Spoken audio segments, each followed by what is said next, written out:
Lamusizaako mwenna gye mwagala okubeera nga mutulaba yenze Sakozi Farouk era nga ndi wane sister wange bamuyita Grace Nabasabala all the way from Louisiana, Baton Rouge. New Orleans, Baton Rouge.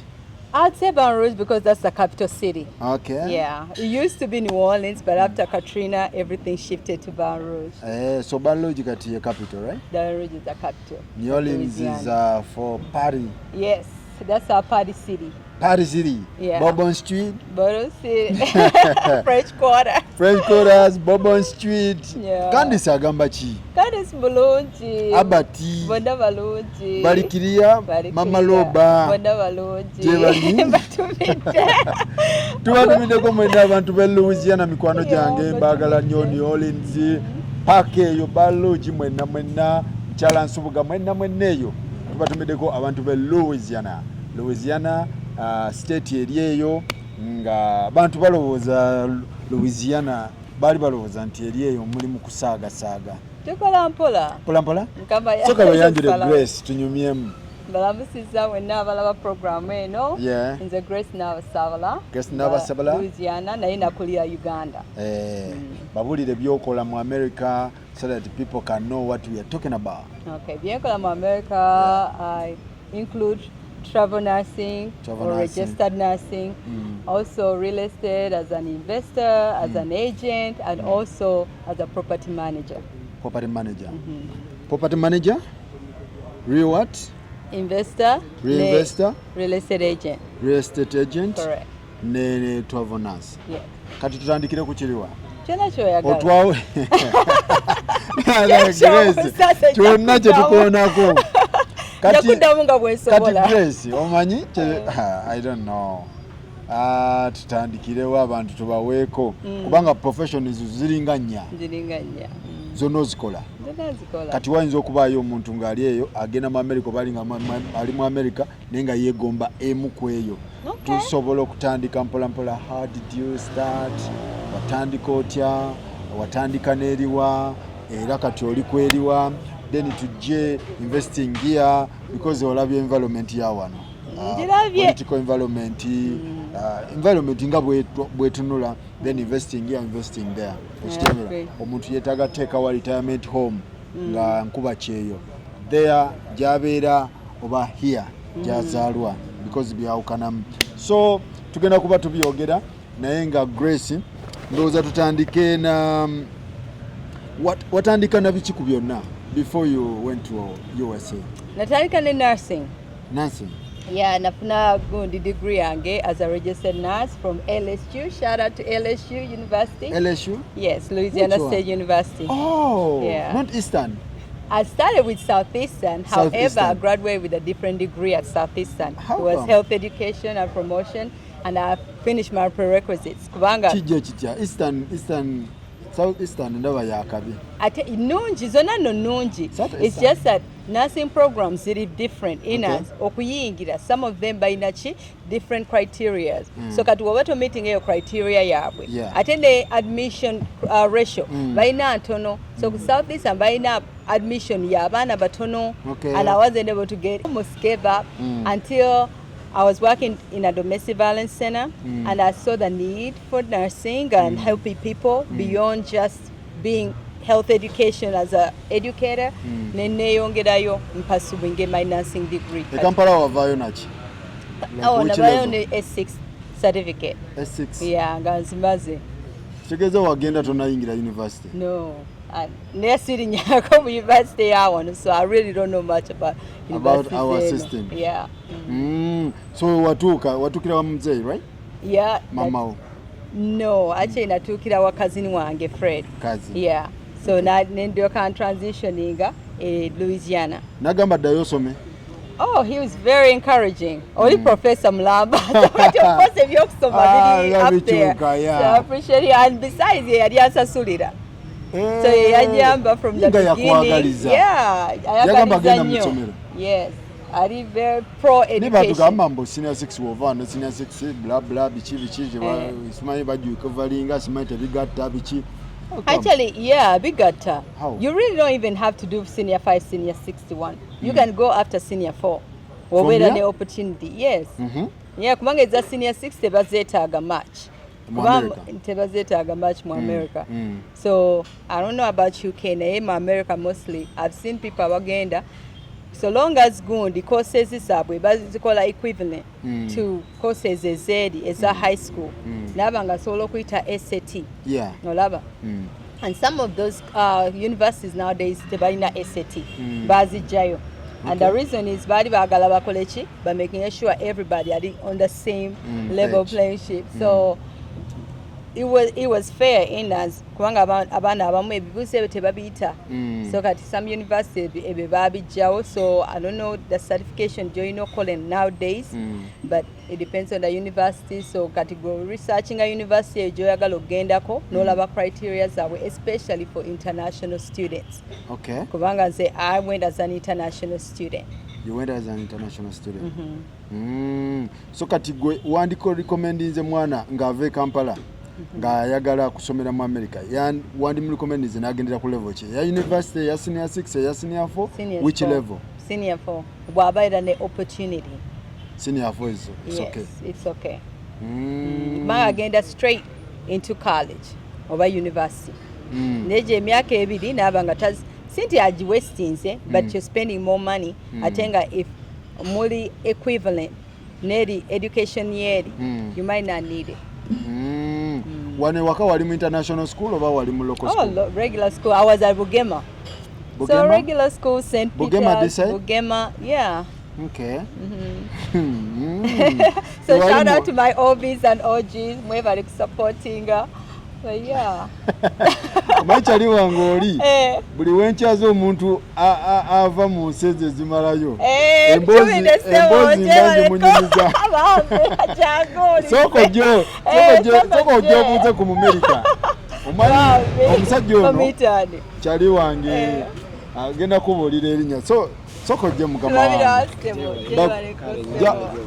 Jangu wano koti. Jangu tuuzeko akati tekali bukubo. Omulaba hamu. Akulaba. Bakuyitani.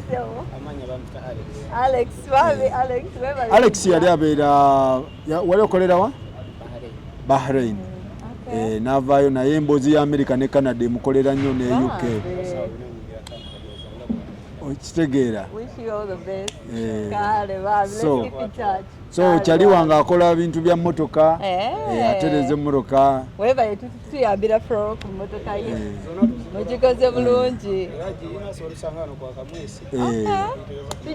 tuje contact jiwo oli omwami yeah please kale muganda wange kyakabi so omukulu oyo chali wange nyayagala nyembo awomerwa nyembo z'abankuba kyero naddala America, Canada, UK yo bimukolera nnyo. So kati Grace no wasokera mu bwannansi right? No soma nursing. Yes. It was your passion oba kyaliwo? I'll say yali both. Initially nagenda as a visual art student. Kuba nayinjagala nnyo ebya art. So my family balina nnyo skill as artists. Ne muganda wange omulenzi akuba ebifaananyi. You can't even believe it. So it's great. That's Jackson K. Naye wotuuka eri sometimes ekikukolera kyogenda nakyo. So and also I'm also passionate about helping people. So you can do that with any field. So kati muganda wange oyo yannyamba okuntwala considering ki nursing kubanga most times ebya art kati oyinza okubeera omusomesa oba nobeera no working and no becoming an artist but it takes a long time. So atenga some of us bw'obanga toyina bw'oli ng'oyagala kweyamba as a nurse no nga sina bwendi ng'oyagala kikolerawo njagala ekijja okunsupportinga nga mmaze okusoma nange nsupportingeko n'abantu bange. So nursing was the most recommended field n'abantu abasinga bakugamba nursing kubanga ofunirawo omulimu. Nursing oba musajja oba mukazi especially if you're in a different I would say it depends on what type of nursing. Tuinayo ba LPN, tuinayo associate degree nursing, tuinayo ba bachelor degree nursing, tuinayo bali abaliko beyongedeyo mu masters n'aba PhDs. So kati banji mu America. Banji. Yeah, so it depends on what degree of nursing do you want to be beneficial for you. For me, I went for bachelor's. Bachelor's. Yeah. Nojifuna. So I can still go for my masters and my PhD, yeah, in the near future. But okusoma degree mu America chiri kitya? Changu. Like how is it? Changu. In fact, I tell people all the time, wotuuka, that's the best thing you can do for yourself. Especially wobanga oyina empapula ne access. Time teba kubanga oyina obiwayo time. Yeah. Okuyita. Systems are really different, so that if wali tuwandika mu bitabo. I didn't use computers as much until when I took KD. Buli kimu kiri computer. So when I got there, in fact, at first at Southeastern, otuuka mu class, muina so many students, at least 100 students. Only one of the 100 students. So kati oluzungu toluwira bulungi. Southeastern. Yeah, oluzungu toluwira bulungi. Teacher, yeah, jewalabula. Yeah, so but teacher we boogera tebagenda kuddira mbye boogedde. So it's up to you know taking an initiative. Nolanga ki obuuza banno bosoma nabo okuwa notes kubanga sometimes ba teacher boogera mangu we wakola stylize byonna biri so confusing nobeera so woba nga teweewadde ogamba omanyi making a friends. Oli weka kubati bali abaana biseera bisinga tebagenda kubeera friendly towards you tebakumanyi. Yeah. Bo babayo high school bonna. Olaba bemanyi. So by the time they get to college they already made their little circles. Olaba. So never joining up with fraternity, sororities. So gwe tolina chomanyi nezo sororities bichi obitya. And yet that's how you build a community no manyi abantu. Yeah. Okay. And then going to teachers to know babuza. Novagamba, I'm an international student. I didn't understand this. Can you explain? Right now, a lot of tutoring sessions. So, and they are open. You see, they have open visitation hours most of the time. So, where or no kuwa your effort, no bangochi, or even to be some so biga. Now we know so much. No bita. Kati ekiriwo ekiyinza okuyamba okusomenga bwokola oba you first focus on education first okimalirize then okole kiriwo ekikola.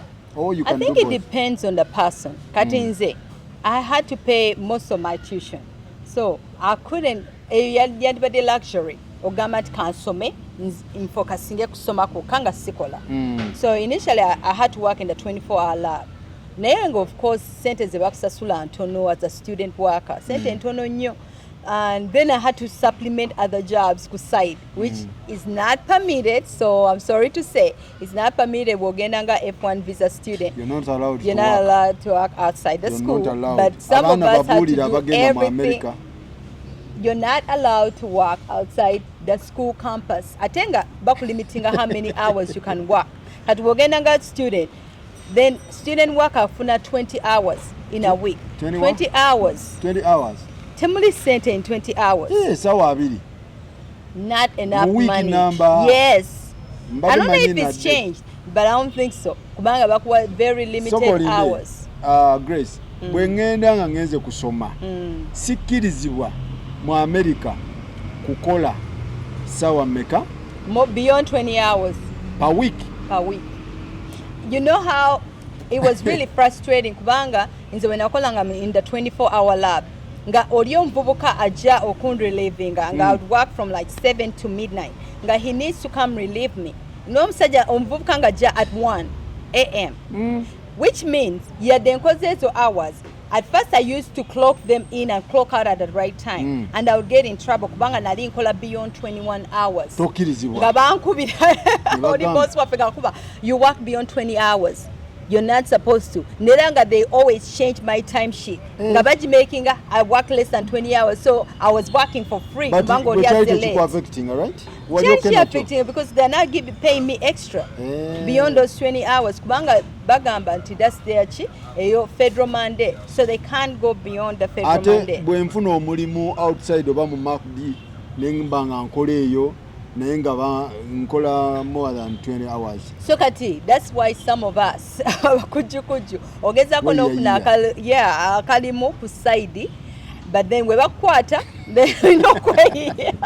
you will explain. So that's called the under the table. Kati omuntu ayinza okufuna omulimu nga tebamusasuza taxi naye nga bamuwa cash. So I don't recommend it, y'all, so you don't see me on here saying I did this. it's not allowed. Survival. Please, tochikola, it's not right allowed thing. in America. Yeah. Ekirala, waliwo wenali njogera kufa ne father side ze Louisiana eyo. Yeah, nangamba nti waliwo ba student abajja international student. In fact bava na Uganda. Yeah. Ne bajja bwe batuuka okusoma ne bamala tebaagala kuddayo. International student guiding kitambula kitya, like how is it supposed to be? Like so after education you are supposed to go back or bakuwa omwaka gumu. So kati bakuwa omwaka gumu after you graduate. Okole practical oba ogende I don't remember exactly what it's called. It's been so long. Never kuwa omwaka gumu okola chi okuworking any field so long as it's similar to what you went to school for. Kati wofuna omulimu mweyo field, then or your company most likely eku hiring full time. Kati weku hiring full time, then by no filing in papula ezizo kusigazayo okole nakola adjustment. Yes, nayenga some companies bayinza okuba ki tebabikoze. So kati it's up to you or approaching a company eyo ng'obagamba njagala kola ki kusigala wano batandike exactly okufiling as soon as you start working with them. Yes. Nayenze sakola that route because for me, literally as soon as I was graduating, I was getting married, so then again in the married route. Ate married route Yes. Wakola status nojichusa. In fact, nga tuida family. So it wasn't like something I made up. Ngoredo olina somebody. In the process. Okay. In the process. So he said America, it was you have to be sharp. No, sikumeda sharp. It wasn't. That's sikumeda sharp. No, kwa yabali sharp. Waliwo abali sharp. Nga baba say, okay, ono kamfune papula bwebyo. But it wasn't something genuine. like that. If you do that, then you don't even need to have kids with somebody. Yeah. To do that. For me, I had kids with somebody. We were in a long-term relationship, so it wasn't like something was made up. You see, and that's why when I'm filing, like I didn't have no complications at all. Okay, so can you go Rwamala degree? Yeah, it just went. In fact, I would just process the paperwork because it looked like it was even going to take a shorter time than Singapore was a longer route. Okufuna omulimu, no begging abakuyambe, bafiling empapula, and it takes much longer. So for me, it took 3 years of a green card, and then as soon as I got the green card, yeah. So wamala degree, did you practice or no chusate no dayo soma bidala? Oh yes. So when I finished a first degree, challenge yalinti twali recession. That was 2011. So recession means abantu banji nete wali midimu, even in the US. So people were more qualified than me. Atenzo mpya. So they are not going to hire you. So challenge yali kufuna mulimu. I ended up literally just picking up a non-profit organization. Yali offering so mulimu. I then I said the basasula na zontono is non-profit. So I worked there for 2 years, and in that process when I adjusted to become a nurse. Okay. Yeah. Kati ate no mugundi mu professional endalo yingira yote. Oh, so during that process, so Najia Uganda before when I turned nursing school, and in that process, I talked to so many different people, and so many mentors encouraged me about starting a business, about doing something for myself, and in fact, they asked me what I was doing over there. And Tinga Sidina you can't. Where? And US, because in the before then nalisina nyumba nga buli kimu kitya ne motoka nga sagala loan credit card nga sagala. It's like I was anti US systems olaba naye waliwo gentleman wano gwe twa meeting abambi natuwa obudde nambuza how come atenga they are well off naye we are challenging and how come you don't have anything for yourself mu US wina systems nyingi naye temuzikozesa. And so it changed my mindset from thinking ebya sagala credit card, sagala bya credit in as how can I utilize it? Okumbe benefitinga. Yeah. So nebyo byokusoma, use that education. Yada abantu bati okufuna student loans, use it and you can better yourself. No lyokosasula ezo set as a student loan. And when it comes to houses, get that house, build that equity. Then you see, then you grow that equity and you can do something else with it. Because that's like that's a saving account in your own house. Okay. Kati when you accumulate equity, I can say in my own house, it's worth 300,000. And Ninako loan for like 140. So I can take off the one.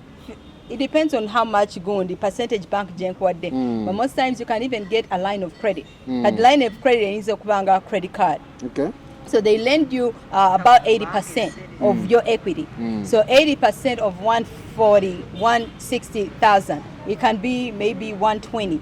You see, 120,000. So kati for any project. Okay. Yeah. So that's how it's so easy to do things like that. Especially no making a projects in Istanbul. Ndabi abantu banji bakula akayumba nga sika bei nnyo.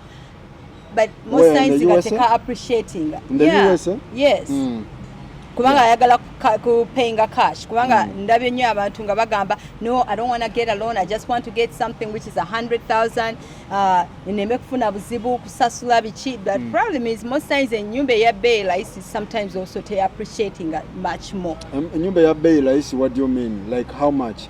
Talking about? Because I'm also talking about location. Kati woguze nyumba, make sure that's the best location. You're in that price range. Kuba toyagala okugula bei ya laisi ng'oli mu ghetto olaba ate most times eyinza obuta appreciating kujja mu sente zo as much. Oyinza okufuna of course your money back, but it might not appreciate as much. And yet the goal is to get your equity back ate okubuilding your appreciation mweye nyumba. Yeah. So kati tugende kati mu business right now. So kati after I left here and entered nursing school, while I was pursuing business, nganonya what business to do, and I was also thinking about how I can help and serve the community. Okay. And so the best way to serve the community is home ownership also. Home ownership, also economic empowerment. So kati real estate was really checked off all my boxes to do so many things I could help the community with. Okay. Yeah. All right. Tuli wano ne investor era nga muna Uganda naye nga ali mu America. She's an investor. Please towakana byaddala. She's an investor. Omulabira awo just oyinza olowooza size, but she's big. Mchalo kyemumanyiko mukozi. Yeah, true. Thank you. Twali naawe nenkulaba like enkola gy'okola n'ojja eno n'ogenda property eri n'odda ku property eno n'olongoosa eno oli ku innovation eri oli a lot of work. So tuli naye wano twogere ku investment. Kati tugenda tandika investment. Ne waliwo mukwano gwange wano yambuza before we start. Nangamba nti the return of investment in Africa is more than that of America. Even in Africa, we have banks that do refinancing your real estate investment. So I think somebody is talking about the return on investment in Africa is bigger than that of America. Can you challenge him or her? So it depends on what sector. Because real estate we are talking is local. about real estate. Yes. Yeah. It depends on, I'm saying this sector, such as are you residential, are you commercial, are you industrial? So it depends on that particular sector. So that now we know very specific where your sector, because I can say to me, to me and my experience, tambula mayumba manji muno, amayumba manene muno, and maybe the economy too. But I've seen so many houses and beautiful houses. You see, the problem is it empty right now? In Uganda? In Uganda. Big expensive houses. Nenga twetaaga abantu abakola ki abasobola okwaffordinga okubeera mwaga amayumba. True. Because that is true. If most houses are, when we looked at rental houses, that $3,500, $100. Who has $3,500 regular individual in the Uganda? So exactly. I don't pay that with insurance and taxes. You see, so we have to make it affordable for the regular individual. And when you make it affordable for the regular individual, maybe it depends on the quality of client they want. The regular individual again supporting a long term. True. So that's the challenge. So if you're talking about a primary residence, I'd love to have a primary residence. very, I'd say. So this one is talking about the return on investment. So the return in Africa is bigger than that of America. Do you agree with that? Chitufu echo? Nti omuntu. I don't agree. You don't agree? Then prove. No, the thing is, I'm not agreeing in as return of investment mu nyumba zange zendaba ku gundi my own experience where I have the properties I have, I'm getting paid literally. I have people who have already paid for next month. You see, so I'm not America, chasing money. That's in America. Exactly. Yeah. Siri mukubira muntu mpereza. I have my phone. I can show you somebody yangambe. When can I pay next month's rent? And I was like, whenever you want. You see, because we still have a week to go, Uganda, but they're willing to pay. So I'm just saying, it depends on who and but where your property is. No, because maybe it depends kumuntu. Katinga buli omu alina laaki ye munaye. Kati waliwo alina laaki ye ebya Uganda ne Africa ebimukoledde obulungi. Oil, biki, and even real estate, Airbnb. Ekolachi amantu bangi ebakoledde, but it depends on who and where. Woli kubanga hotels people are out here doing things better, so that's what I'm saying, depends on who nayenze where I'm at. It's working for me. I'm not chasing people for money, and those who can't afford, the law gets them out. I don't even have to beg them to come out of the house. I'll follow the law, right? And get them out and get new people who can take care of things. Nebaga sibera kweyo hustle. But in Africa, sometimes. Yeah, sometimes. No, my dad, tata wanga ina mayumba too.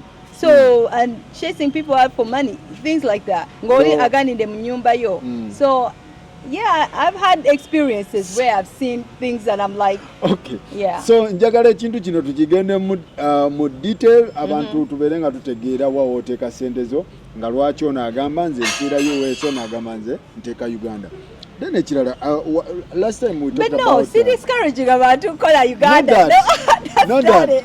Systems are improving. I know. Yeah. I know.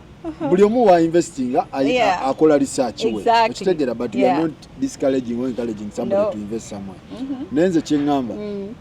Last time you talked about refinancing your project. In the US it is common. It's very common. But here, even in Africa, somebody told me that banks here do that. So that's wonderful. And it depends on who. Kubanga nzekati, I'm considered a foreign national right now. Kubanga sina Ugandan passport or East African passport. You're not half Ugandan, half American? If I get my dual citizenship, then I'll be considered. But Babu, yes. That's why you don't invest in Uganda. No, walk in the are you foreign national? Well, if you say foreign national, what charge you got double? Oh, really? I'm serious. Hey. So you have to, you know, forget all Uganda. Of course,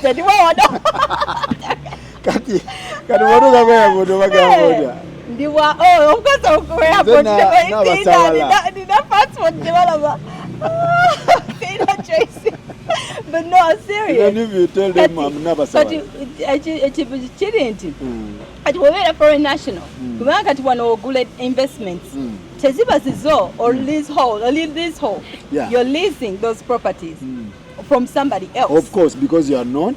I'm not a Ugandan citizen. Yeah, or considered a Ugandan citizen. I'm a Ugandan at heart. That's why you don't invest here. That's why you don't recommend somebody to invest here. It depends. Because I'm really serious. I'm serious. It depends on the person. And then naturally, Uganda is who you know. But we're much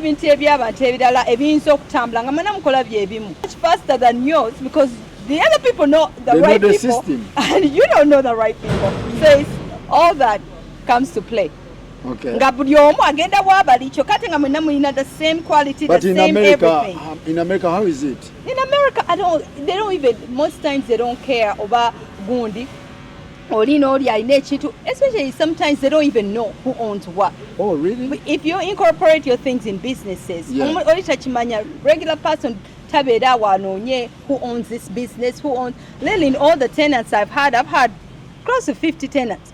One did research. Nategera nti I owned the property. Because she called me and she was interested in buying the property. Most of them don't know. And if you don't tell them, they will not know. And I introduced myself as a property manager. You see? Because my business is not even my own name. I put Kisa Homes, which is Uganda. You see? So they don't know. So by the time she found out, because yakola research, then I finally told her, I don't think we are selling. But she had done her research and got serious about buying. You see? So most people don't even know. So they're just renting something which has quality, something which they can afford. Yeah. Okay. Waliwo n'ekirala nti some people are asking nti otunuulira ennyumba e Uganda ne bagamba nti ennyumba worth 2 billion Uganda shilling. That's how much? 200? 500?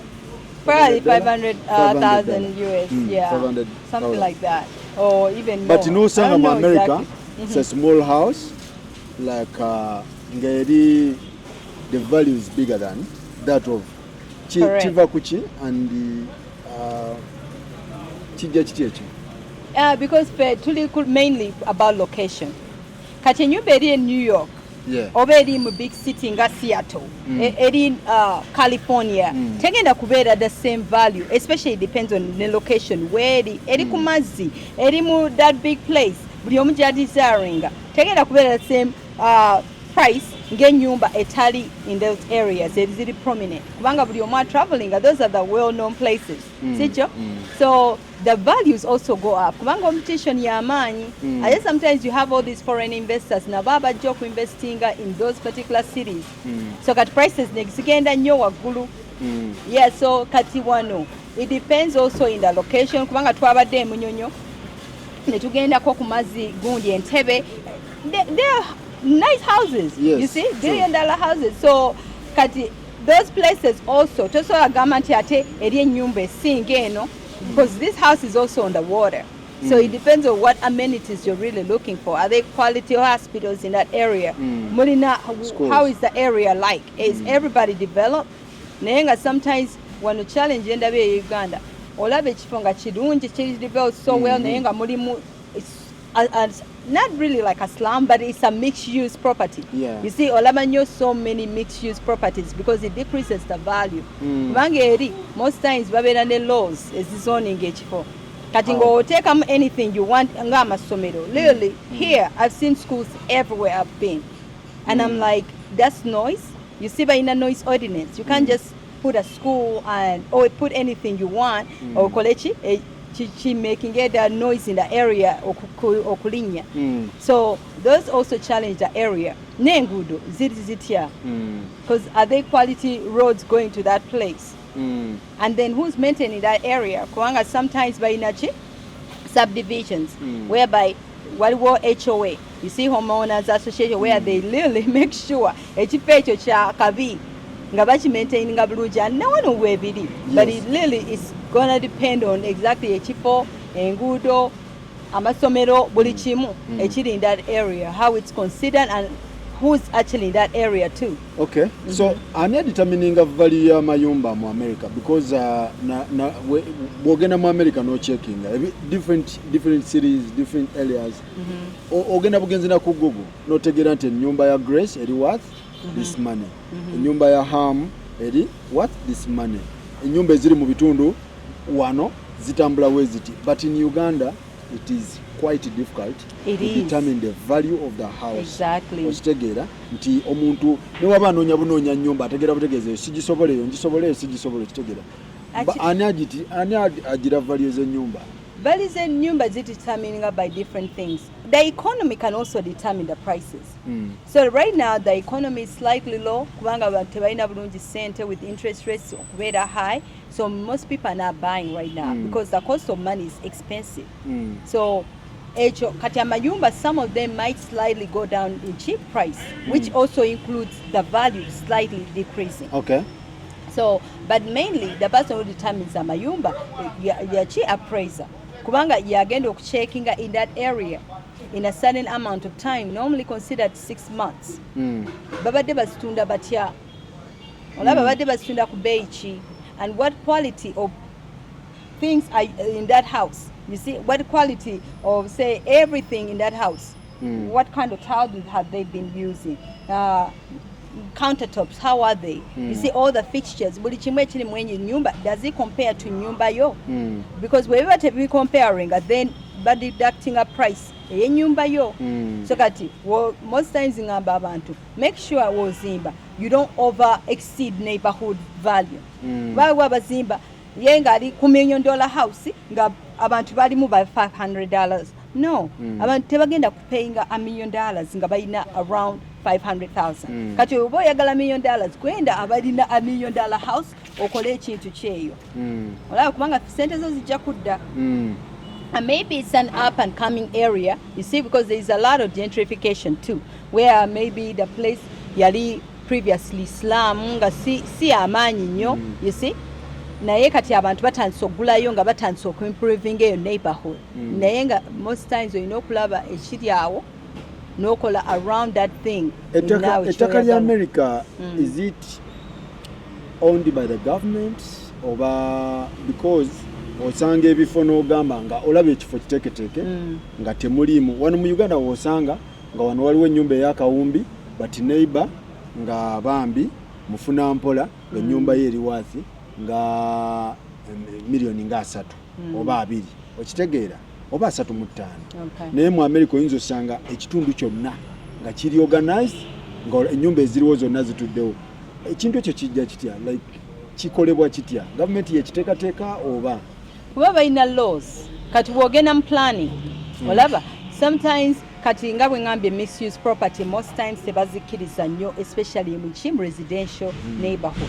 So kati ezo planning beba bikolamu kati anytime I want to build when nyumba webanga bagisanzeewo kangambe nyumba bweti bagisanzeewo ezo gundi ezo rules zikola ki zi applying so kati they can change a few things here and there naye ng'ebisigaddewo biri okay. So kati ne bakyusa rules mu neighborhood eyo eri ki grandfathered in naye kati yozimba obuzimbi kati onagamba ngenda kwongeramu ekizimbi kirala bwekiti aba alina okgenda mu zoning ne planning ne bamubuulira this is what you can do in that neighborhood. Olaba this is what you can do. I have a good example. Why wage for omuntu gwemanyi era ayagala kukola ki assisted living mu neighborhood erimu residential homes. If I tell you abantu bali so against it ne babeera nga buli kaseera city council meetings up to now tanakikola kyokate nga already yali azimbye aguze ettaka awo but he cannot build assisted living mu eyo neighborhood kubanga babigaana. City council bakola ki bagenda kuwulira voice of the people badecidinge olaba so kati bali ba parish planners nabo balina okulisteninga ki what did they determine at a city council meeting. So bwetyo ebitambula so wobeera omukisa gwe nobanga gwa startinze ekintu mu neighborhood ne bakikkiriza then bali abalala basobola okukola ki okubeera open to it. Kati ng'oyo akoze assisted living oli omulala n'akola ekintu bwekityo naye nga already bano bamukkiriza naye gwe sinti ogenda kujja kubanga olinawo ettaka okola ekyoyagala ozimbewo kyaki ozimbewo muzikiti ozimbewo essomero no yolina kuyita mu system. Why do you think churches singa ziri mu gundi mu hood they call them the hood kati awatali walungi nnyo why tebagala noise mu neighborhoods ennungi tebagala noise ate the land is cheaper mu neighborhood nozimba kyaki oba muzikiti awo just no sir you can't. I used to wonder I used to wonder righteous church oziraba nnungi nnyo naye nga teziri mu neighborhood ennungi ennyo. Why? Yeah. Mugende mukolereyo emirimu. Mugende mukolereyo musabire. Emirimu mugikolereyo. Banaye which kind of system is that? Kakati Grace ekintu ekirumya bankuba kyeyo banno bali ku kyeyo kutegeera wa we bateeka ssente. For you living in America right now or Uganda, environment ogiraba nga bwetambula, system climate nga bwetambula. Would you advise somebody to invest here and why? That question has come up a lot. So abantu bangi bambuze ekibuuzo ekyo ate mwebale kumbuuza. Ekirungi oli ku ground. Yes. Ndabye ground. Njagadde kikubuuliza ng'oli ku ground. Ng'oli Kampala. Yes. Yeah. Njagala nnyo okwansabinga this question. Omanyi waliwo biro byogerako nga oli mu America tomanyi kifa Kampala nga walwadde okujja e Kampala nga tomanyi kifa Kampala. Ekirungi yo on the ground. I would say mu Uganda or can name America when the more experience in real estate wise. Si discouraging muntu ku investing mu Uganda as much as chi bwebagala. I'm interested in investing in Uganda myself. Olaba naye kyengamba abantu babere very cautious about woba investing in Uganda, making sure management eri tight kubanga woba investing bangamba before when I became an investor nga njagala chi just to provide a service, but they told me you have to separate providing a service as a charity over investor like you. This is an actual business. Kubaka to woba providing just a service. I have a vacant house right now which we are renovating. I can just finish it and put somebody in and they can live in there for free. That's a charity. I need to make sure that property is renovated, that they actually somebody living in it and they can pay return on my investment. And that's the difference. Kati, that's why I'm saying kati we're investing in Uganda, making sure management is tight. Nga n'abantu bo teekamu balina emirimu ebintu tubwebityo. Challenge ya Uganda sometimes abantu bafe abasinga tebalina mirimu bulungi. Oli amaze university. Ekirungi oli ku ground. Yeah, oli amaze university naye nga talina mulimu. Yes. Olaba? So that's the challenge. Ate n'oli waliwo okubeera n'omulimu, something happens ne bamugyawo. So we need the consistency mu income. Olaba wekinabeera okukola ki wekinakolera bulungi abantu. Bwoli waba talina kyayingiza anaakusasula atya. Yisa anaakusasula atya. Ate naawe okuddaabiriza ebintu kigenda ku depending on how much you get from that property. And that's why ebizimbe ndabye bingi naye nga sometimes bibulamu ka maintenance. Ebizimbe mu Kampala muno mu Uganda bingi naye bibulamu ka maintenance. Lwaki kabalemye? Katulemye inas before I came here, making sure the properties is maintained jendi. Olaba? Okay, mu America. Mu America. Tovaayo nga totegedde bintu ebitambula. Exactly. ACs mu summer, okay? The AC needs to be maintained before the sudden. Yes. So things like that. Naye one most times ebintu tukanika because nkyetaaga repair. Wano mu Uganda? Yes. Naye singa oba o saving extra money ng'abantu babadde basasula bulungi no oba osobola okwaffordinga eyo ki extra maintenance yearly, quarterly kubanga things come up. Wano mu Uganda wosanga ekizimbe ng'omuntu okuva leya kizimba takizzangako kalangi naye nga kirimu abapangisi. Kirimu abapangisi, exactly. Kati ng'obuuza ezo sente zigenda wa either tetuziplaningidde oba maintenance tekoze mulimu gwabwe oba abantu badde tebasasula. Naye singa basasula oba osobola obimaintaininga awozizaawo ekintu akube ali ku kyeye essaawa zino ng'ateeka eno mayumba aba gwe kikyolaba. What do you see?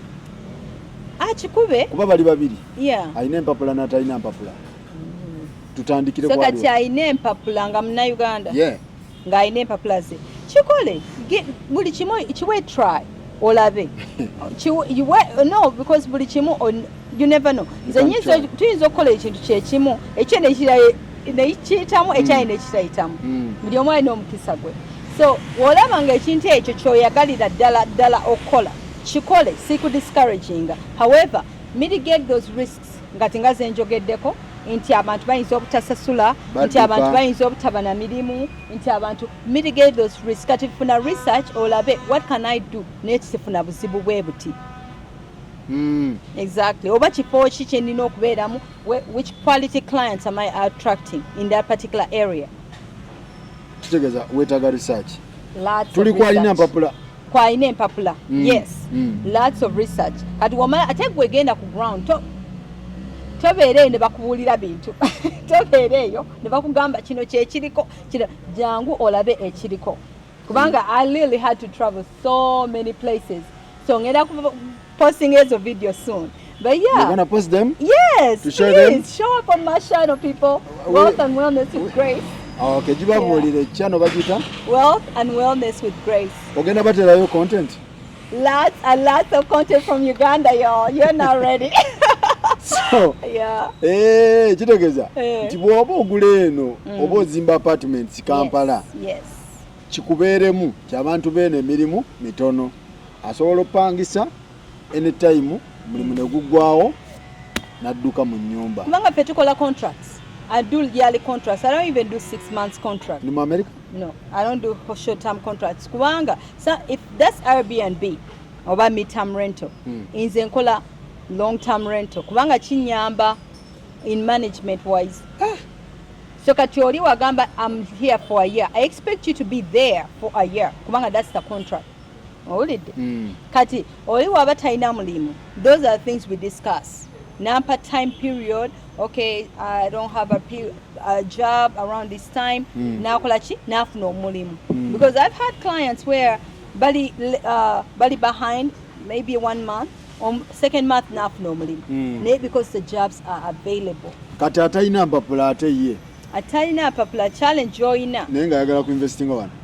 Challenge yoyina ogenda kuyita mu bantu balala or you gonna rent. Kati nga bwe ngambye leasehold si bibyo fully. You just renew that contract so many years, you see. So it's a challenge kubanga oli nyini byo ayinza obyedisa at any time. Ayinza obuta renew your contract. No kuzimbawo bulungi essomero whatever. Not yedisa.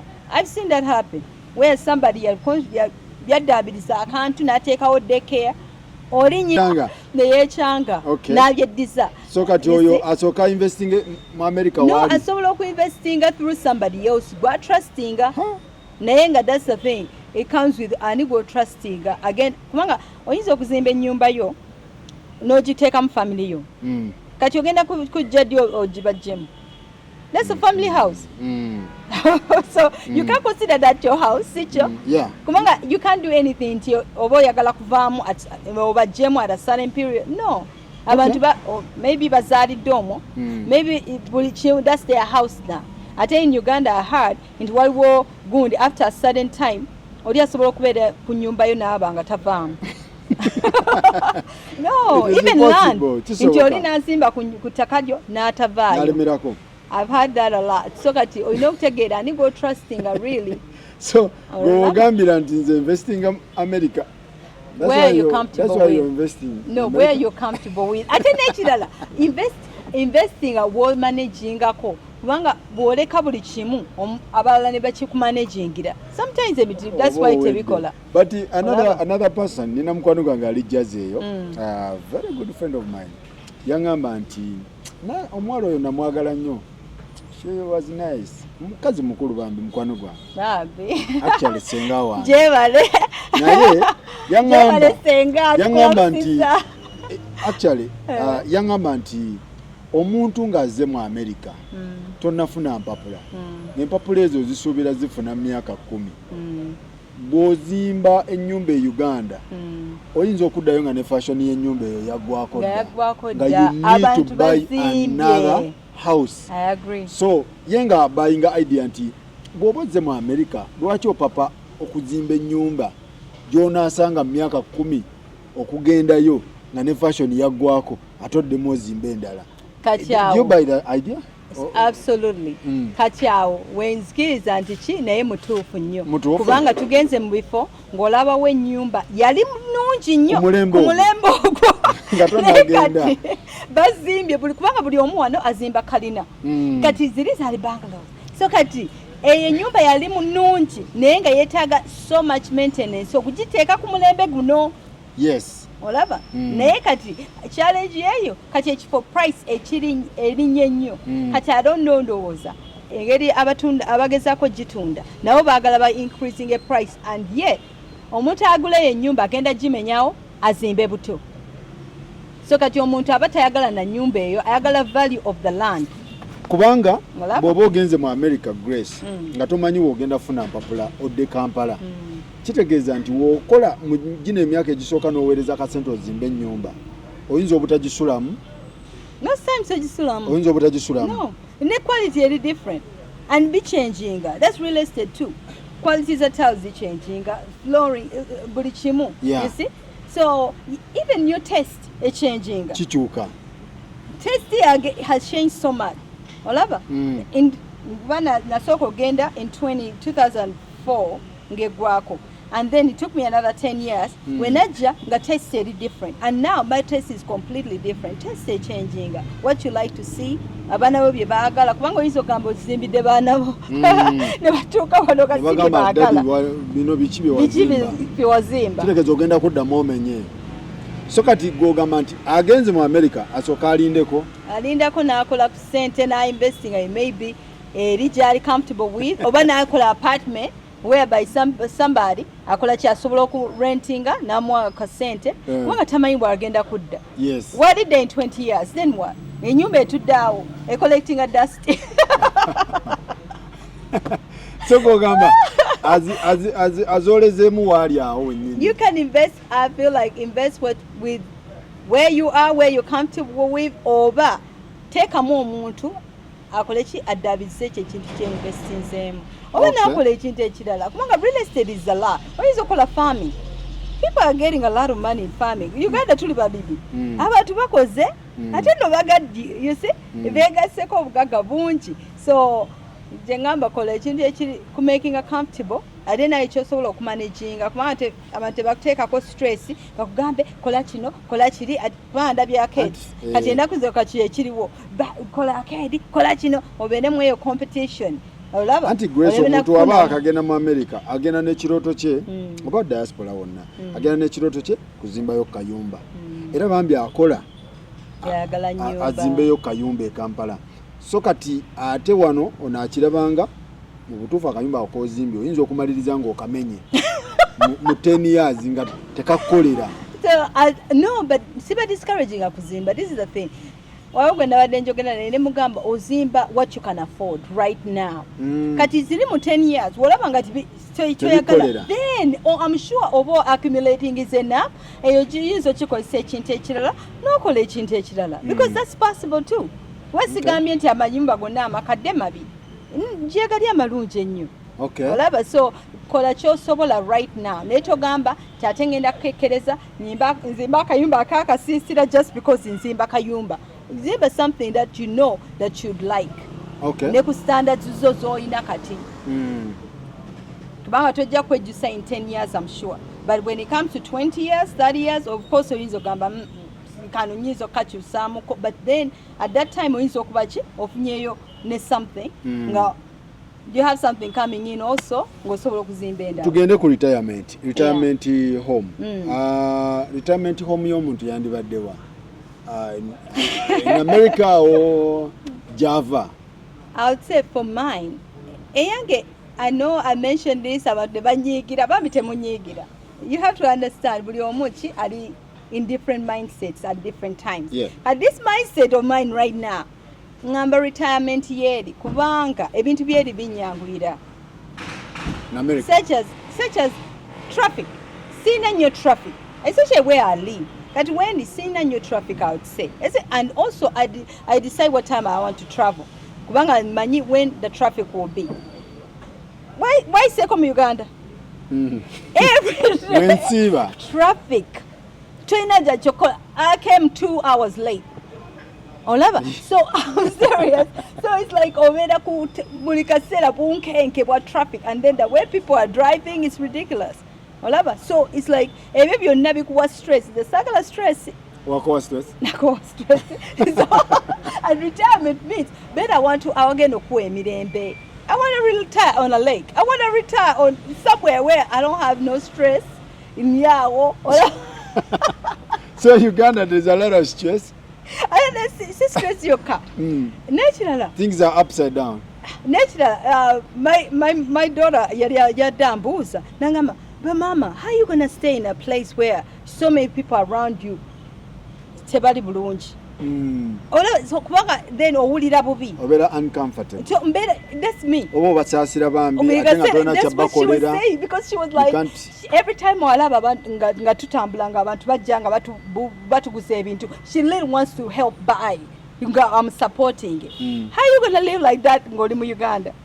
So the retirement home yo eriwa America for now. Somanya nyizo get the Bahamas.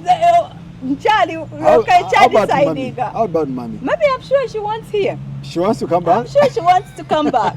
Yeah. You're still young. That's why you're talking like that. And that's Somebody what I'm saying. Like that. That's what I'm saying. In Shari Muto, this is my mindset. I tell you, Erichinyamba in as like internet connections. I can literally go to the internet. Well, no, I didn't even notice. You can't be on Facebook. but they say there's a lot of stress in the USA. You work a lot. Yeah, but you're not systems. You set up systems. You have no life. I know, but katika nkugambe okujendo I had to make sure buli kimu kiri paid. So you plan things accordingly. Kati according to choyagala. Sicho? But when we about ndoza ba traveling for years. Bo bakikola batya. Olina gamba, how can I retire in such stress? America stress, so Americans so retiringireyo what yeah, and that's okay. The Uganda, let me tell you, Uganda, I literally can't.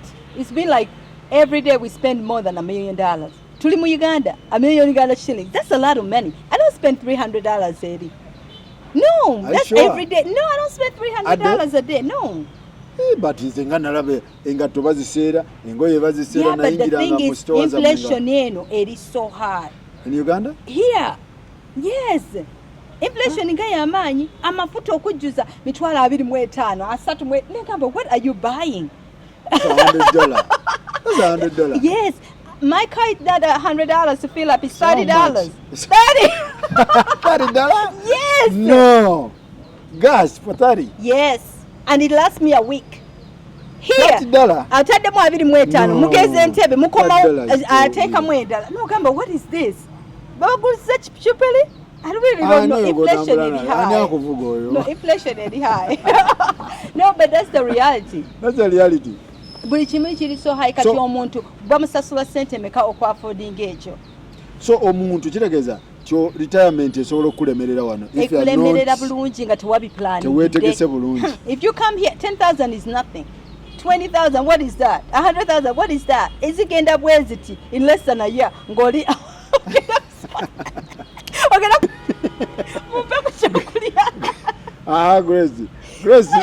Grace. Expensive. Anybody to come back and retire from here, yes. You must organize yourself. Is that what you say? I don't know much about retirement systems in Uganda. Are they going to give you a consistent retirement? From which government?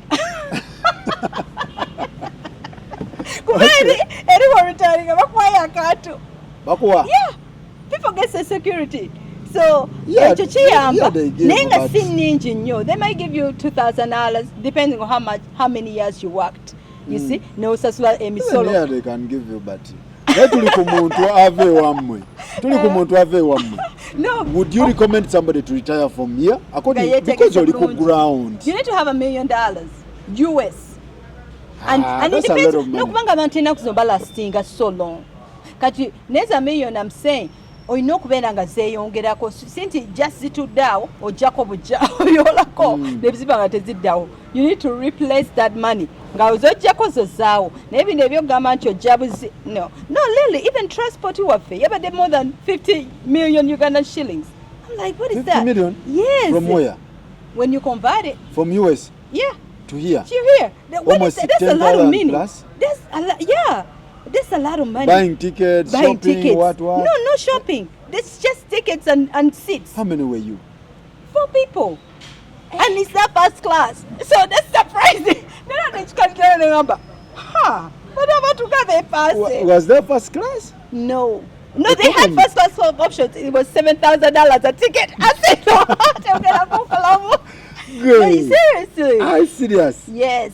So kati when you go America like with 4 people, go in a family abantu nga batano, you spend over $50 million. Because the Uganda minimum, because it didn't include the luggage cost. We had extra luggage. That's $280. How much? About $2,900. But I'm saying $2,900, but it has extra taxes. Yeah, so plus 10% of $2,900 times. And I'm like, this is so much money. I could invest. In fact, I said I could buy a piece of land instead of visiting. Hey, muri luno muli bakage Uganda mutuwe ku sente mutuyambe mutuwereze ku sente abantu bange mulina sente. I'm serious. Gwe enkuba kyeyo yenna yes okujja okulitayalingira ewaka you must be prepared. So prepared. That's what you're talking I'm not about. prepared yet like that. Okuwayo buli kaseera about so if you are not ready, because I've seen somebody najja wano nasibula like from USA nasibula abantu nabagamba I've gone to Kampala kati otulina okwogera naye atubulireko how much naye kugamba alina okumbulirako how much do they plan kubanga ayinza okujjawo n'abantu balasinga to 100 nowadays. Yeah, but there are some abali abacha if I want to retire at 45 in 39 or 38. You want to retire at 45? Yeah, I want to retire when I'm still young so I can enjoy life. So, Kati, I look still into have the camera. Look into the camera. I do. But those are systems. You set up systems where that even if I'm fully retired, nearly, I'm not too much very fully retired and they're wealthy. Never color. You want to retire they at 45? manage their systems. They 45. Manage their businesses. Yeah. Okay, just because I'm retired. No, but I'm talking about retired where it's like the hustle here every day. Sijidina. It's like I let other people do their thing. It's a managing a systems. Which I don't see it because I'm always doing something, but you never know. Color systems, see, having more than one job. Yeah, because the last time you told me every year you buy a house. I buy 2. Now you buy 2? Yeah. Every year. In fact, I didn't know that I buy 2 houses a year until my CPA, Uncle taxes every year. He mentioned that 2 years ago. He was like, "You're so impressive because you buy 2 houses every year." And I was like, "I do?" Because the way he normally does my taxes, I was just buying what I could afford. But he was like, "You buy 2 houses every year. I'm so impressed. You're so young." And I'm like, "Thank you." You're buying 2 houses every year in the US. Such coming. And you want to retire at 45? Why not? Abantu nga bakikola. And it is possible. It is so possible. Kati go setting a time limit yo. Nze ndino up there. Abantu bali mu 30s bali retired. 30 years? 30 in years. The US? Some people. Tell about at what age? Yeah, but that's the thing. Kati akola ekintu kye ne yetegeka bulungi naba nga living up below their means. Yeah. You'll be surprised. Abantu bali mu traveling all over the world nga beekolera sente zaabwe oba nga balinayo kye bakoze nga kibaleetera consistent income kubanga okuwa social security you have to reach emyaka egiri close to 70 naye kati bano abato oli ku lulwo olaba kati Grace omuntu ayagala okgenda mu kintu kino alina plan bambi alina ekirooto ekyokulitayalinga amangu mbutuufu akooye shift nga agamba bwenye age bweti njagala kigira plan ze zandibadde zitya like as your plan. That's a good question. Plan ye yandibadde akole research alabe kyayagala. Okay, kubanga saagala omuntu agende mu kintu nga takyagala kubanga ate tekijja mufunira. True. So kati walaba nga ali interested in that particular field, then alabe how can I capitalize on that field. Nalaba residential properties is a zinkolera, single families is a zinkolera. So when I did my research, then nalaba nti that's easier for me go omuntu ne business yange and also it's less stress on me. So kati when nalaba so kati oli naye alina okukola research alabe kyayagala, you see, and then also look at it as service more than I'm doing this to make money. Once I wanted to serve the community.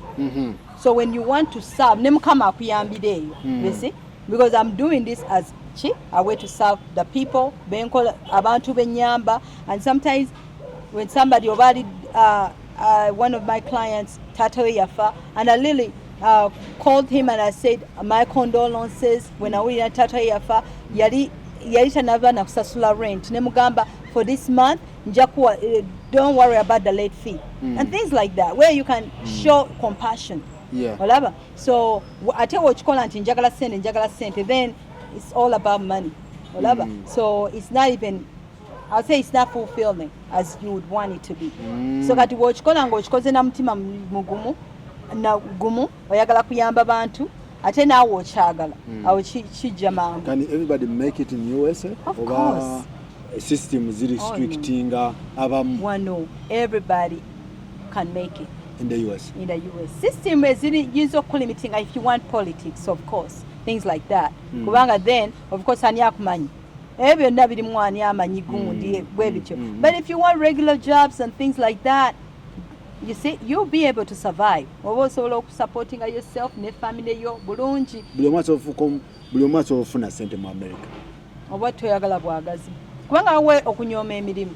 Before waliwo abantu abajja ngezaako bagamba get your CNA license, get this, do this, nga tebaagala kumanya. Kubanga ova ne Uganda ng'oyagala kukola ki kufuna sente ziri ezeeri. Owulidde naye nga tobikoleredde ate nga tomanyi how to even do it. Kati omuntu wakuyana n'agamba get a CNA license. Naffe bwe twatandika.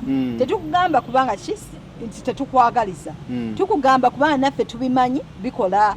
You have to go through process yo buli omu tewali kusiripiga process. Otandika mpola, but in that process what are you learning from it? Where were CNS banji buying big companies now? They own their own stuff. You see? What can you do with that particular license joiner? So licenses ofuna ka license chikulu. But they oversome. Okay. Yeah, kubanga weyongerayo kusoma tomanya opportunities jezinava. And even I encourage people to join Toastmasters. Kubanga what are Toastmasters? So Toastmasters babiri na wano nabyo no. It's worldwide. Yeah. We're in a Toastmasters club. So Toastmasters is a speaking and also a leadership organization. So Katibaigiriza leadership and also public speaking. And public speaking is a lot of things. It's not just talking to people. It's how you behave. You see how your body language, how you respond to questions, how you listen. Because sometimes I had a client who's actually my current client. I won't say the name. But she wants to buy a house in Louisiana, and she initially left Kenya, nagenda Louisiana, nabeerayo nasoma, then she went to Texas, navayo, then she went to Tennessee, kati so it's like she's just been going so many places. So one time she called me and she's like, Grace, I feel like America in Nemi. Nemugamba, what's going on? So when I was trying to understand her story, which most times when she goes to jobs, sebamuwachi leadership positions. So nemugamba, and I understand where your challenges are. Sometimes nafi tetuina those qualities of leaders. We don't do enough qualifications. You need to have the qualities that match the qualifications. You see, so kati when in an organization like Toastmasters, you're learning leadership skills. Oh yeah, okay. But right now I'm the president of one of the clubs.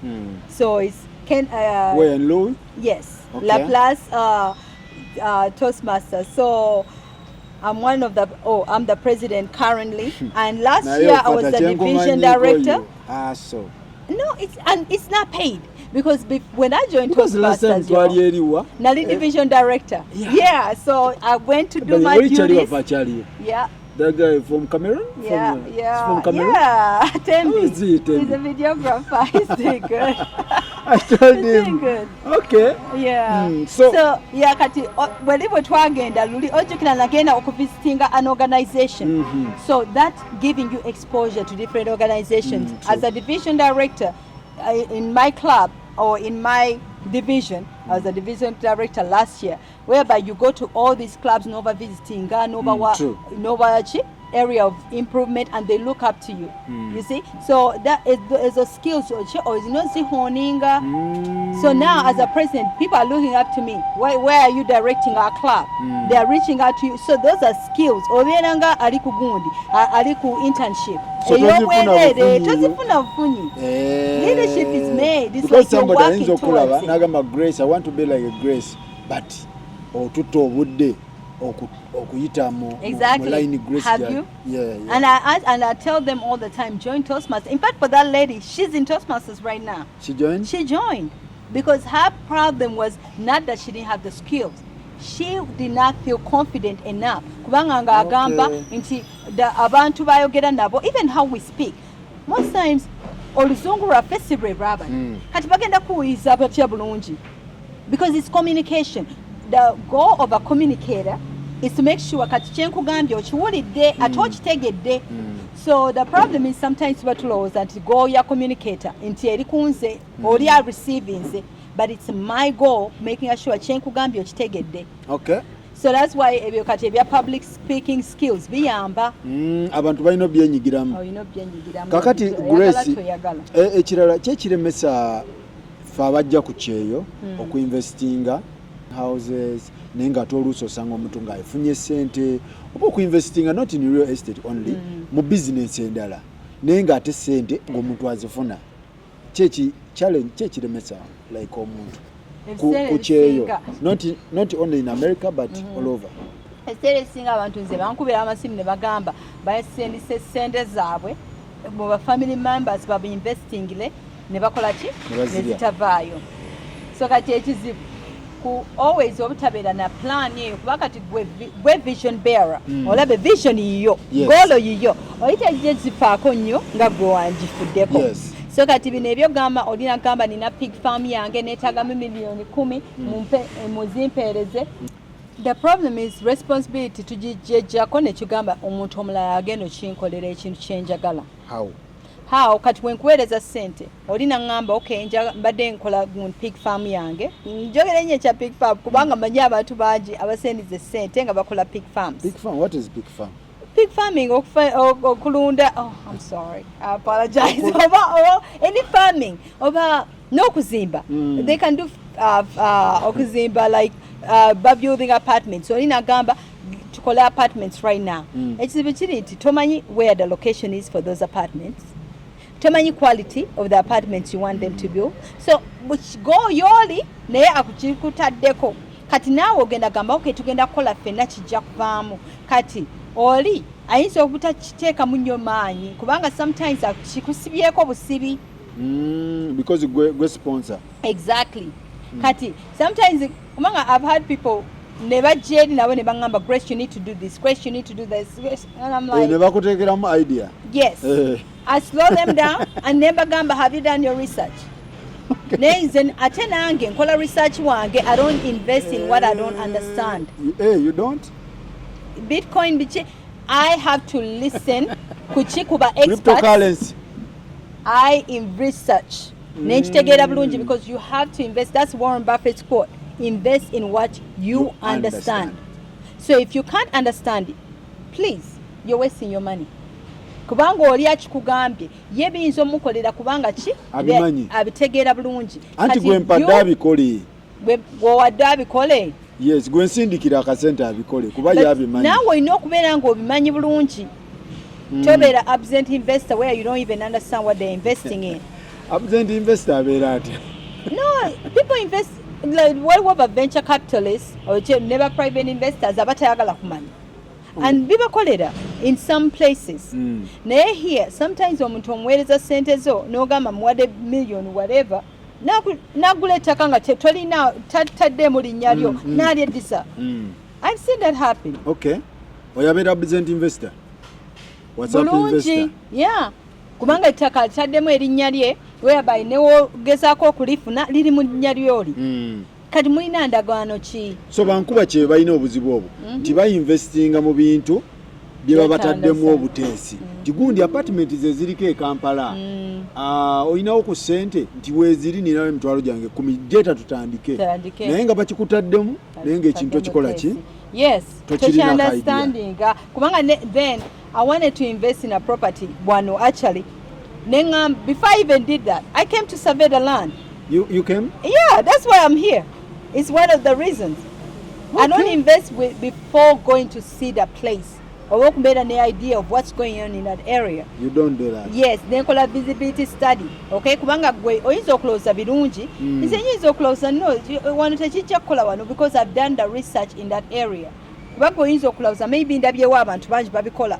But that's competition. I don't want to deal with competition. Kubanga sebijja kunkolera mweyo competition bwekyo. So ojja n'olaba ne politics atambula atya. Exactly. Before you invest. Before you invest. So kitegeere bulungi. But if you trust people nga bakoledde research waabwe nga bo ebintu byabwe babimanyi bulungi, give it a try and see how it goes. But teweemalaamu nnyo n'obeera disappointed. Kati ate lwaki ate ne wali nawo tetuinvestinga awo wetubeera if bwe baba tubbira eno n'osanga omunayuganda ng'ali mu America oba Canada oba UA oba wa wonna oba UAE nga ssente azivunye naye nga naawe waali atyawo okuinvestingawo. What is the problem? Mindset. Kubanga mindset buli omu akugamba tokola bya bweru jangu ozinvestinga eka. Olaba? Buli omu akutiisa ekyo. And then sometimes abantu tebamanya. I've helped somebody, actually he wasn't even in Louisiana. He was in Denver, Colorado. That is correct. Yankubira nambuuza nti how can I start real estate? You see, and before then, this is a real testimony. Before then, he wanted to buy a truck, Uber. He wanted to buy a Uber truck. Yeah. It's the name pros and cons of everything, because I always do my research, name power into pros and cons. But he, after talking to him a few times, nalabanga chi okufuna nyumba chijamukolera, and he had great income. You see, so he didn't have a residence. He's been there for years. I know mulimo omulungi. So nemubuuza, why don't you have a personal residence? There's sente nyingi sagala loan sagala kubanga your mindset yaffe yetukuba obera. You know, when he qualified for $750,000. What? Neze yali atulidde nga studio tachimanyi until when he got pre-qualified and he ended up getting a house. $500,000 right now. Yali qualifying for 750. Correct. Nenga tamanyi. And there are many. There's so many, and some they reach out. Exactly. 1 million. Exactly. Kati nemuyigiriza how you can slowly build that equity in that house. You see, kubanga basement tebanagikola. Nengamba when you complete that basement, that's increasing value. Kati the more you pay down on that house, guess what? That's equity. Neyo area gyagulamu it will appreciate. Ezo sente azijjamu nazikozesa ekintu ekirala. Kati that's why I tell people before you invest in Uganda, okay, this is gonna be another thing. You don't have to agree. You say we can agree to disagree. Yeah.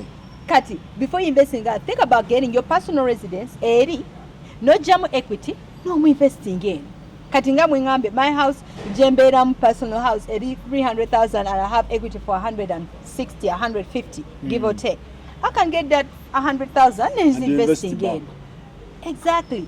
Awuchiyamba nnyo. Yado wano bagamba ine ebya refinancing bichi. I don't know about all the terms. How they work. Olaba simanyi nnyo all the terms nebya taxes na bichi. So but he there. Woba ine nyumba yo bulungi ng'otandise building equity, it's so easy. So kitegeeza ne mindset. Research tukola mutono. Mindset abatusookawo bakubuulira ebiboozi tebisoboka. Ffe tuluddeko wano kakati gwe tojja kisobola kikola. Ffe twajja dda mu America. Fear is a big thing. Fear is a big thing. I was scared of a credit card. Okay. Sigasagala kumanya. Somebody told me credit card is zombie when you go to America. So scared. But the thing is, you have to figure out how do you use a credit card efficiently. How do you build credit efficiently? How do you not maximize nga buli wogenda kumanga buli wogenda buli every store balina credit card yabwe. So kati bakuwa gondi excitement eyo. You can qualify for a free credit card and save 10%. Kati wowe ngatomanyi bulungi ogenda ku applyinga. Ofune 10%. 10% one time. Senti every time. That 10% is one time. Je bakwa attracting the two, and you end up with all these credit cards. No better in so much debt. I think I see good debt. Kubanga it depends on what debt. Getting a house is good debt. So it depends on what you're doing with your credit. Nenga research mukuru. Okay. Get a secure credit card. Abatayina credit card at all right now. America runs on credit. Get a secure credit card. Kubanga secure credit card is something where I can go to a bank. Nemba sasula nga $200. Bone bampa credit card ngeri maximum $200. Okay. Kati ngani prepaying for that credit card. But after so many months, like close to a year probably, banzirize so my $200 originally is in a take nenkola ki your credit card nebeera regular credit card. Okay. But it's how you're using it. So tuli wano ne Grace Nabasabala, my sister from Baluch, era nga kisangibwa ekibuga kino kisangibwa one of capital city, right? Louisiana. That's the capital city of Louisiana. Era nga avira ddala eri Louisiana. Okitegeera era ebintu ensonga zasinga otegeera zeza real estate eya America, eya Uganda tagitegera a lot of politics in our real estate business here. Okay? Tomutegera bulungi. So kitegeeza alina kaano kodde n'agamba nti osobola obeerawo mu America ng'oli waasa akakadde naye nga tomanyi. Nawe olina kitegeera otya kyusa mindset ng'okwatagana ne bano abantu omukubirako n'akunnyonnyola. And then that's the other thing too. Most people obagamba bwotyo ne bagenda ne bafindinga any agent. Twina real estate agents banji. Some of them will not tell you the truth. I'm just here to tell you the truth. Kubanga there's a client I had nemubuira buli kimu because she was trying to get a condo. Nemubuira pros and cons. Nagamba Grace, one thing I like about you togenda kubeera nti ntama nti just to get a sale. Ngenda kubuira ki amazima gwe weesalirewo. Owulire, so make sure the agent yena gwofunye, preferably me of course, nsobola okureferringa to the right agents n'okola kino ofuna ekintu ekituufu. Bawo gwe bagusa n'ennyumba. Right now they're dealing with it. They're in Maryland. They're dealing with stuff and then it's too late. I'm serious. What happened? Nyumba yali abadde. Erimu ebizibu. It's like erimu emizimu ki? No. Because you know how they do inspections. All my clients I recommend they do inspections. Only agent. Tebatwala ku inspection. Tebakola inspection. And now she has to deal with, I think, by a foundation issue. I told her that's a no-no. Nyumba ngo ina all these foundation issues. You have to deal with those things. But Grace nze nalabako waliwo abazigula cash. Nga tumuyise mu banka. Kiri safe ekyo. Like somebody nagamba nze njitunda nyumba yange but tetuteeka mu banka nze ngula cash. You can, but the thing is it safe? But the thing is, be still, I recommend going through an attorney or title company. Because title companies didn't access to attorneys.